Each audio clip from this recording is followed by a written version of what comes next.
Heaven's Edge. I love that band. And Bill was just telling me an interesting story. I said, why didn't you just tell that on the air, man? Since we just played Heaven's Edge. But Billy didn't even know who Heaven's Edge was or anything until a good friend of his that we tried to call tonight, but we didn't get him. We got to try to get him on the line so we can. We're going to try to get him. I sent him a text. Probably some great Heaven's Edge stories with this guy because since his mom worked at a bank. I think it was a bank. We're going back a little time. Okay, so we got a phone call. We'll get back to that in a sec. Speak of the devil. He must have heard you talking about him. Who is it? Hello, who is it? It's Chris Marsh. Chris Marsh. What's up, man? What's up, buddy? There he is. Hey, guys. So you said you're in Atlanta tonight? Yeah, the dirty South. Yeah, what are you doing down there? Selling prosthetic legs and huffing glue, but the usual, right? Yeah, well, pretty much the same. Every Wednesday night, that's what you do. Nice. That's good. I'll lay the background down. Me and Chris go way back. When I say way back, I would say somewhere around maybe 1987 or something like that. 86, 87, yeah. And we went to high school together. We were in a band together. We started out as like a Guns N' Roses cover band. Really? Yeah. Chris here, and Chris, I'm not just like sucking up to you since you called in tonight, is probably the best guitar player that I've ever heard. Really? Yeah, short of like maybe I was when we were high. Short of short of the greats, like hey, brother, let's party. No, this guy had it together. I would always throw Chris try to throw him like a curveball, and I would say like, let's try David Lee Roth, Good Times or whatever, or Damn Good, and Chris would go, all right, hold on. All right. Do it again. I got to tune my guitar down 2 steps, and then bing, 10 seconds later, he's playing it like he wrote it. Nice. So that's the type of guitar player that Chris Marge is. Awesome. So what are you up to these days, buddy? Oh man, I'm pretty much traveling all over the place. I'm the real world life has me working in the technology field with automotive, which I've been doing for the past 20 years almost. But so you're not selling prosthetic legs? I thought you were talking about the TV show, The Real World. I was like, what's he? He's going around the world on The Real World. But I'm not hanging out with 8 other bastards in a house that's sponsored by MTV. One fat ass on the globe. Nice. Yeah, that's a great idea for a show. Yeah. Let's take a bunch of idiots and throw them in a room and put cameras on them. I know. That was a brilliant idea, wasn't it? But yet, for some reason, you take that same formula and you're like, hey, okay, we got 8 idiots. We got them in a room. Lots of people are watching it. Hey, I got this great idea. Put them on an island. Oh, bang, Survivor. Okay, cool. What's next? I talk, you listen. But so other than the day job thing, I'm currently playing in about 4 or 5 different bands out in Central PA, and just kind of having a good time. Just had a daughter back on the sports. Congratulations! Yeah, congratulations! Nothing like it. Man, life is good. I have one of those myself. I've seen. She looks like you with a wig on. Yeah. Right? Yes. Poor kid.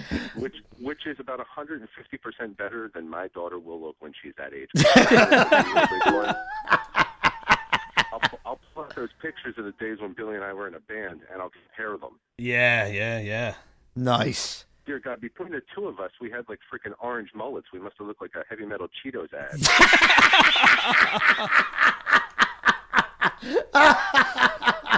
Nice. Yeah, that is correct. So, that was good. Chris, anyway, are you? Anyway, go ahead. What's up? No, I would say, are you on Facebook right now? No. No, because I'm going to Not post. at the moment. I'm going to Not post. everybody in the world is on Facebook. No, I'm Bill. gonna post- Some people do have lives. I'm going to post a picture on Facebook that is going to make Chris's head explode. That's the type of picture. You want to see a man, boy? As soon as I find it, it's going to take me a minute. Anyway, so this is the guy you were just telling me about the Heaven's Edge story, Yes, right? yeah. He introduced me to Heaven's Edge. Now, Chris, we were just talking about. We just played Heaven's Edge. Matter of fact, we just played something off the first album.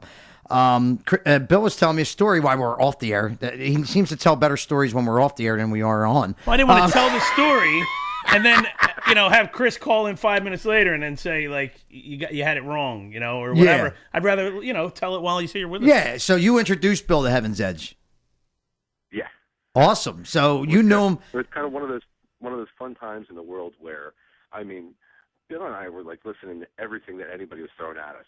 We're young kids. We're playing music. We're just kind of like, what's out there? We see what we hear some shit on the radio. We hear some stuff here and there, and we're like, what else is out there? And my mom, of course, being the overprotective Northeast Philly Italian mom, goes, oh, well, I work with a lady. Her kid's in a band. Maybe you should go see the band. And I was like, oh, great, thanks, Mom. Like, we're going to go see some bar mitzvah act. And so she says, oh, they're playing at that place you like to go to, the Empire. And I was like, oh, okay, all right. This is getting a little better. Yeah, definitely. Love the Empire. She tells me the name of this band, and I go, and I'm like, whoa, hold on a second. This is not only real, this is damn freaking good. Yeah. And then I get home, and I just start calling people. Yeah. And I'm like, okay, you've got to hear this band. The word spread about them real quickly. They came out. I knew them guys from playing in other bands in the area at that time. Like I saw Mark, the singer, was playing he was playing bass in a band called Network, and Reggie Wu was playing in a band called White Fox. They were scattered all over the place, these guys, and then they decided to form together and form this band. And my story goes back to 1988 when the band first formed. They played one of their first 2 shows at the Empire Rock Club, and my band at the time I was playing back then got a chance to open up for them. And I didn't know who they were yet. I knew Mark and I knew Reggie from this scene. And I remember Mark coming backstage at the Empire, that little divey little backstage area of the Empire, and said, why don't you guys put on a great set? Why don't you guys stick around and check us out? And I'm like, no problem, Mark. I said, I'm going to be sticking around anyway. I always just stick around and see the bands. And when they came out, they were just so different from all the other bands that were playing at the Empire. And I seen Cinderella there. I seen Brittany Fox there before they got big. And Heaven's Edge just blew me away from the very first song. Yeah, I didn't know what I was getting into. Chris just said, oh, they're a local band. Let's go. Let's go see. We used to hang at his house all the time. And he was about, you could throw a rock from his house and hit the Empire. Oh, awesome. And, we went there and then, man, I was like, these guys are awesome. They were. Yeah. Right from the get-go, man. Yeah, so it's fun. We show up, so I'm there, I go check them out. And then I'm talking to my other friends about them. I start getting other friends are going to see them. And then out of nowhere, there must have been something, maybe the door people at the Empire all of a sudden are going, wait a minute, the South Philly crew just showed up. Where did these guys come from? And we were, it didn't matter who you were, what you looked like. We were all there checking that band out. I mean, I ended up becoming such a freak that I would end up driving across the bridge. And for the next probably year and a half, I was taking guitar lessons from Reggie Wu. Oh. It was just one of those things. I was so blown away. Yeah. I contacted him, and I was like, dude, I heard you give lessons. I need to take lessons from you. So I'd go over to where they would rehearse over at the marina off of 130. Right. And go take guitar lessons from Reggie. And it was like one of those. Oh, God, dude. That guy than ever. Oh, my God. How long did you take lessons with him? It was probably a good year, probably. Oh, maybe dude. a year That's and a half that I took lessons. And it was awesome because Reggie wasn't the guy that was like, okay, cool. So make this funny face, jerk off your guitar, and you'll sound like me. It was like, if you want to be a stupid cock rocker, do those things. If you want to play right, play right. And that was the cool thing I always loved about Reggie, was that he always had that mentality of, this is what's going to fit a song, and this is why it's going to fit a song, and I'm not going to overplay, I'm not going to underplay. He was in the pocket. I loved it. And it was just great learning from him. I didn't, I wasn't out to become some crazy speed, Bach and roller or anything like that. Right. I just kind of wanted to learn a little more of the feeling, the nuance, the theory behind it. And probably one of the nicest. I'll never forget it. Probably one of the nicest guys on this earth that you would ever meet, too. The guy is just a friggin' and I remember this quote he made way back. They were getting popular and the album was coming out, and they did an interview with, I think it was John DeBella, was doing a local show on Channel 17 or something like that. And he asked a question. He said, Reggie, why are you always smiling up on stage? He said, ain't the rock and roll guy supposed to have that bad reputation image where you're supposed to have that mean look on your face, he said, screw you, man. I'm having a blast up on that stage. I'm smiling away because I love what I'm doing up there, man. I don't care about no image or reputation. it was awesome. And then, the nicest guys to hang with. I went to every single show after that. I never missed their shows. I was there, when they were making the album, the live song they put on the album. I was there when they were doing the footage for Skin to Skin video. I was there we for were all there of it. for all that too. Yeah, I was, dude. Yep. They were phenomenal. Remember, so let me ask you this one: when they're filming the video for Skin to Skin, right? Yeah. So everybody and everybody that your friends know, we're all up front, and everybody's having a great time. We're like, the film of the video, we're going to be in the video, and then out of nowhere, you like sneeze and you turn around, and they've got like a school bus full of bimbos that they like fill in the front rows with. Yeah, yeah. Well, they didn't want to see us on the video. Like, yeah, well, I mean, like, completely honestly, who the hell wants to take a look at us in a video, right? Exactly. I'd rather be looking at who they bust in. Now that, I'm a little older and I look at it, I'm like, okay, I got it. Yeah, and if you watch the video, if you actually watch the video, they shot it in two different spots. They shot it at the Trocadero, where we were all at, right. And then they shot some footage in California when they were out there playing some shows.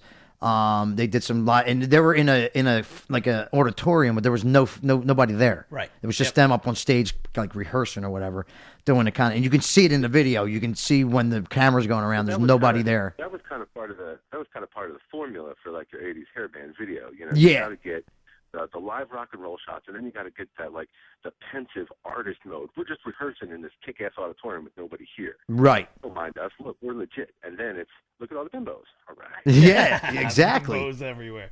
And it's great because Steve, there's nothing wrong with it. And the other guitar player was in the band, which is Steve Perry. He's a regular listener to the show. I go back and forth with him and chat with him while the show's going on, and he loves the show. And I was just telling him, every time I play Heaven's Edge, he's like, "Oh, thank you so much, dude." I was like, "Dude, you don't have to thank me. I play Heaven's Edge if you were listening to the show or if you're not. I love Heaven's Edge. I always play at least one song every show." It's something we like. Yeah, and they deserve the airplay. They're great. And I seen them. And Steve's no slouch on guitar either. No, he's not. Another. The great thing I thought that band had was kind of that. I mean, there's definitely a musical dichotomy between the two of them. One had a certain. I mean, Steve always came out with kind of that bluesy pentatonic style that kind of got you in the grit, and Reggie Wood just kind of flying all over with the melodic stuff. So you put the two of them together, it's kind of like it worked well. Two great tastes that taste great together. Right? Yeah, it was great way to put it. But they were phenomenal, and still one of my favorite bands to come out. I mean, God bless Cinderella and Britney Fox and all the bands that came out of this area. But you know what? Maybe some of them bands are still going, like Cinderella's still going now. But I still say to today that Heaven's Edge just stole the scene back then, man. They stole it. They were happening. But that's. Absolutely. But your mother worked with Mark Evans' mother, right? Is that how it all? Like you said, that's how it all went down. Yeah, with Charlotte, it was kind of just one of those odd things. And everybody's mother wants to try to do something nice for Exactly. Right? The whole time it was like that weird. So then once you get there, right? So you're like, holy crap! Wait a minute, something's wrong. I'm at the Empire and I'm with my mom. And I'm like, who am I gonna bum smokes from? Like I'm not sneaking over to the dumpster at Kmart and drinking. Something's not right about this. I hope nobody sees me that I know. I hope the hot chick that always wears spandex isn't here tonight. And lo and behold, you see that, and then after it's like, oh no, hang out. We'll hang out and meet the guys and say, And it's like, okay, wow. I would have never thought in a million years that my mom would have anything that serious to do with like my budding musicianship. Well, so thanks, Mom. I don't think you're listening. Thank you. No, I doubt she's listening to the Shakeman show. But so they worked together. Were they friendly on a friendly basis? Did they used to hang out? I mean, did you should like sit in Mark Evans' mom's living room or anything like that? Did it get that closer? I wish I could give you the most amazing story, but it would all be made up. I really don't care about That's I awesome, was man. just like, you know what? All I really cared about was heading up and plugging some quarters in at the Galaxy, walking over to Way Out to buy a new T-shirt, and walking back on home. That was about Way Out was the best, was it, man? Way Out was the kind of place that you would go 2 weeks at a big tour comes in town, no matter who it was back in the 80s, whoever came in town, they're still expensive. Now they're like $30, $40 a freaking t-shirt. Right. But now, back then, they were still expensive. They were like $20, $25. You wait. All you got to do is wait 2 weeks after the tour, and they'll be in way out for like $10, $12. You can get nice. the tour, the actual tour shirt. Right. Where? Right, it wasn't like the guy out in the parking lot at the Spectrum trying to sell me an Abo Smith t-shirt. Yeah, right. Yeah. Yeah, that like faded out after your first wash, it was gone. Yeah. So, I was like, who the hell is Abo Smith? And why does it actually say Abo Smith on the t-shirt?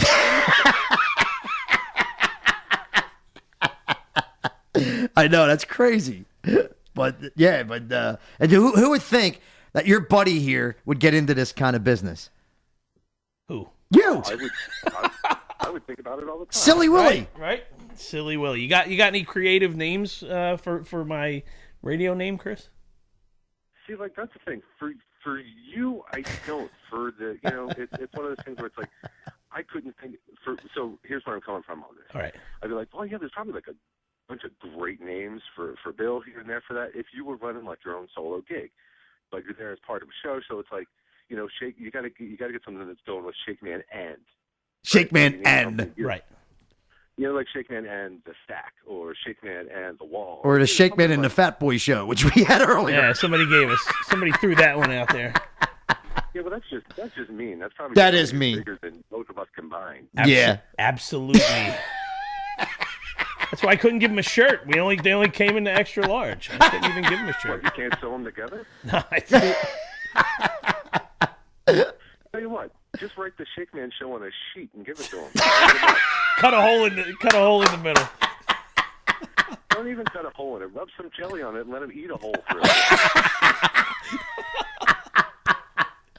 Nice. Oh, that's what's up. Yeah. So I posted up on the Facebook event page, Chris, a picture, and maybe you get a chance to look at it another time. It is the original flyer from the Now or Never and Steel Justice show at LP's. The Simpsons one? Steel Yep, Justice. The Simpsons one is on the Facebook page right now. Okay, where's it at?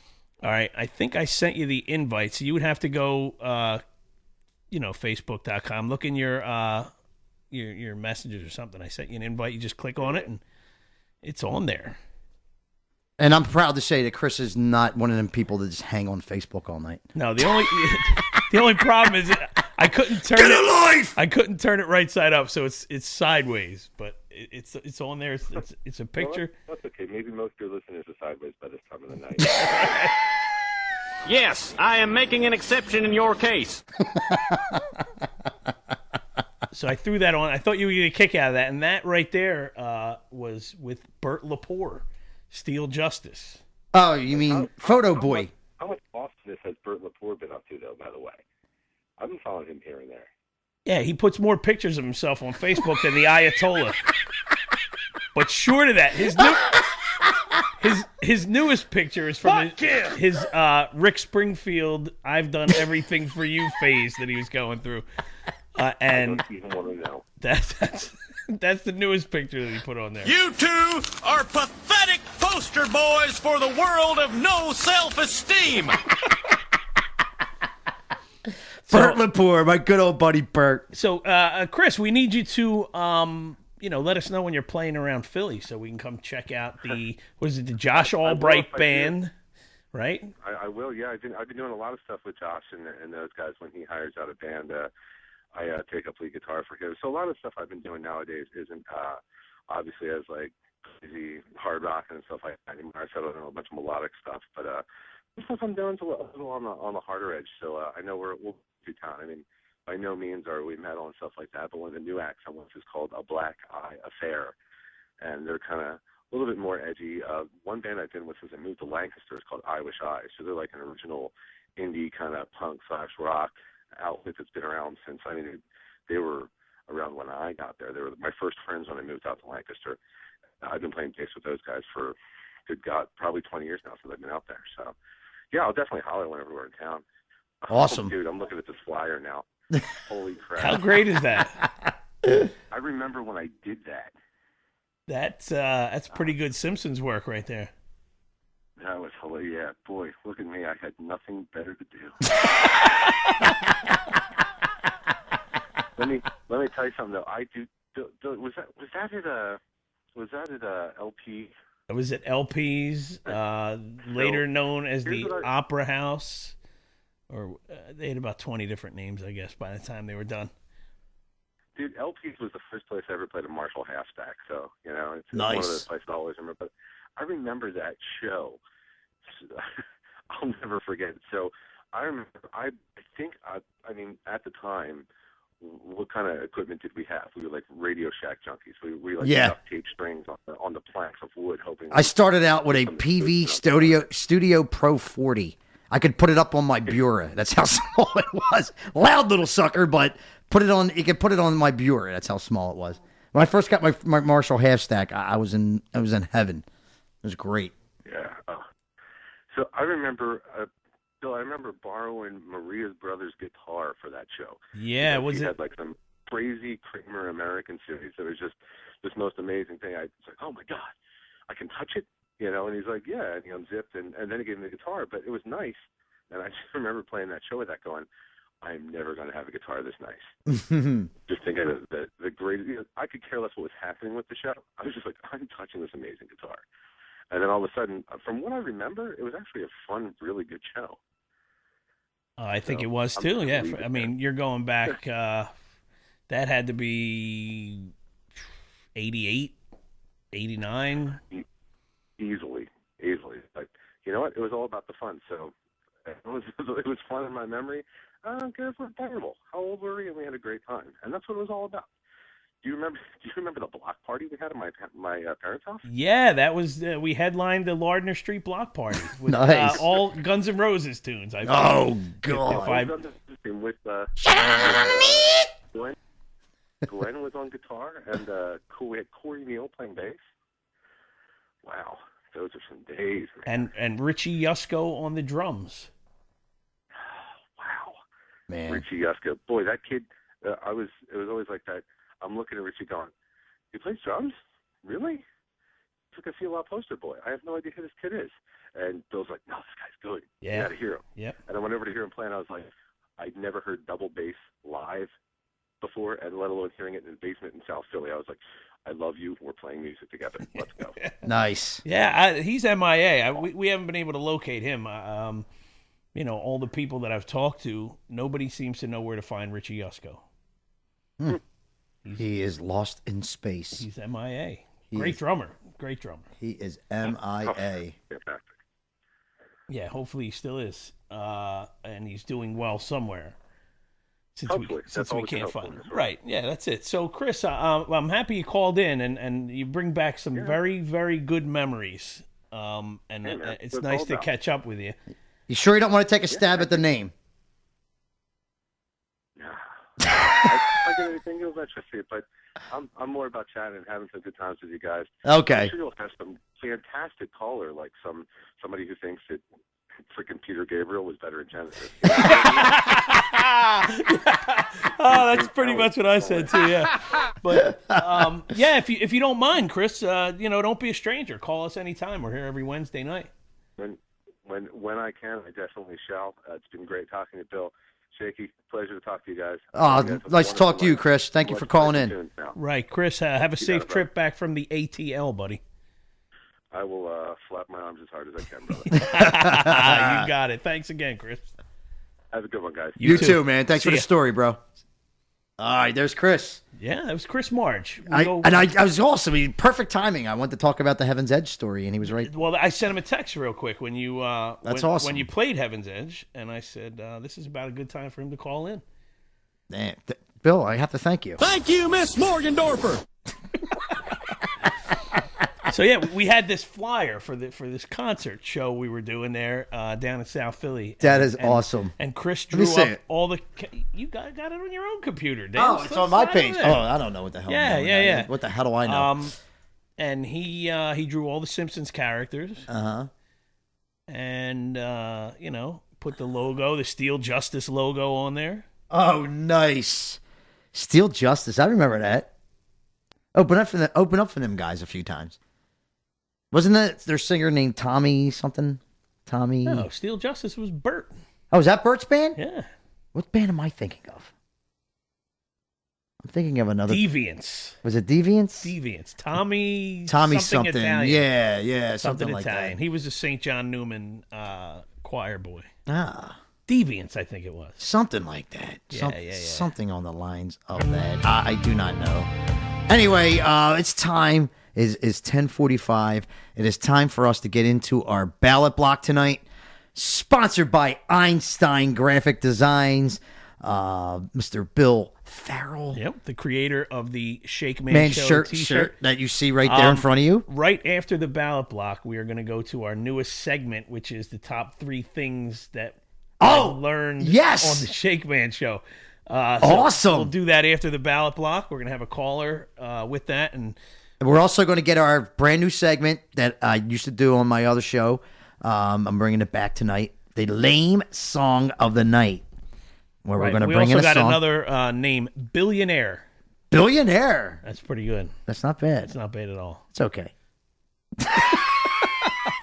Shakeman and Billionaire. I want to be a billionaire. I want to be a billionaire. Something that you're not going to become here. Right. No. Unless Johnny drastically turns it around for us. But you know what? You know what, Bill? You can never go wrong to start off the ballot block. So everybody, dim the lights, hold hands, light the candles. If your lover happens to be in a blow-up kind of situation, make sure you have a patch kit on hand. Guess how many boobs I saw today. And we're ready to go. Because you know what, Bill? Go ahead. You can never go wrong when you look into the eyes of a woman.